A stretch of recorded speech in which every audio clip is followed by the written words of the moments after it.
gagawa tayo ng pickles na papaya.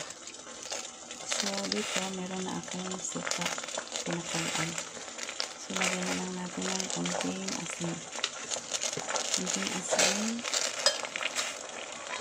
Konting asukal. Nanghinaan ko lang ako, guys. Sinsya na sa ingay, guys. Kasi marami tayong neighbors. Tapos, lagyan na natin ng paminta. Hindi ko nalagyan ng peppercorns, guys, kasi kunti lang naman itong gagawin ko. Sorry talaga sa ingay, guys. Tapos, lagyan na natin ng laurel. Tapos, ilagay na natin ang luya.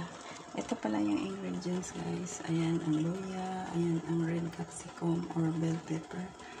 Tapos, yung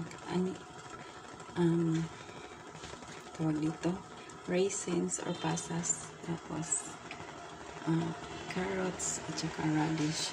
Tapos meron tayong ginagad na papaya, tapos pinigaan. Ito ay manibalang kaya kulay yellow siya.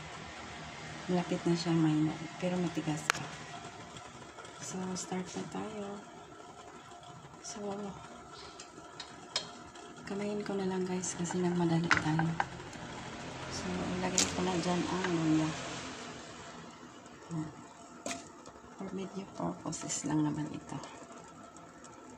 Kaya kunti lang ang ginawa ko. Tsaka hindi kasi laging kumakain ng pickles. Pag may lang, pag may prito. So, ilagay na natin ang bell pepper at capsicum. Tapos yung pasas. Isalain na natin. Para medyo lumambot na yung pasas.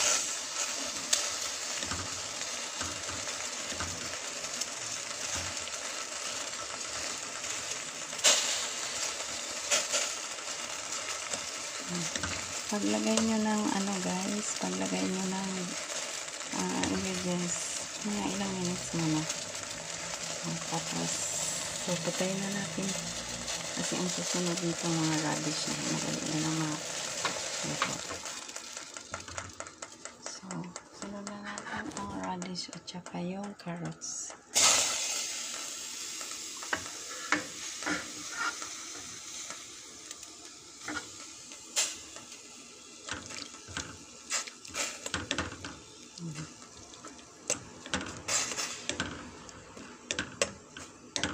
So, medyo tagalan muna natin ng ilang minuto. Nakapatay na yung apoy ko. Kasi maging lusaw naman to pag i-continue mo yung heat. So,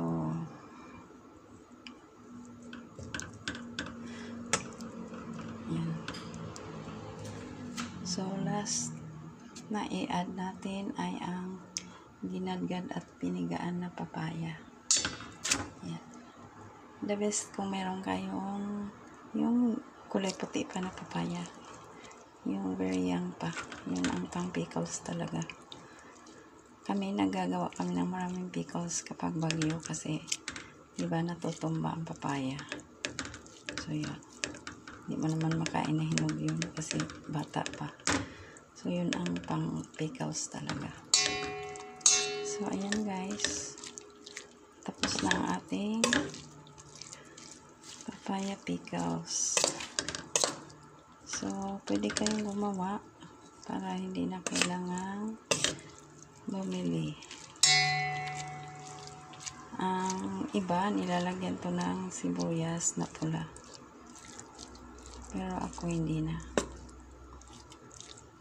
So, yan. Ayan. Palamigin na lang ito, guys. Tapos lagay sa bote. Tapos ilagay sa ref. Ganun lang. Yan. Pwede mo siya i-store sa refrigerator. Siguro mga up to 1 week. Up to 1 week. Yung mga tinitinda naman kasi. Ano yun? Yung iba may halong preservative. yung iba naman, super asim na ang suka. So, ingat lang tayo sa suka. Huwag naman super asim kasi hindi rin maganda sa katawan. So, thank you so much guys for watching. Love you all.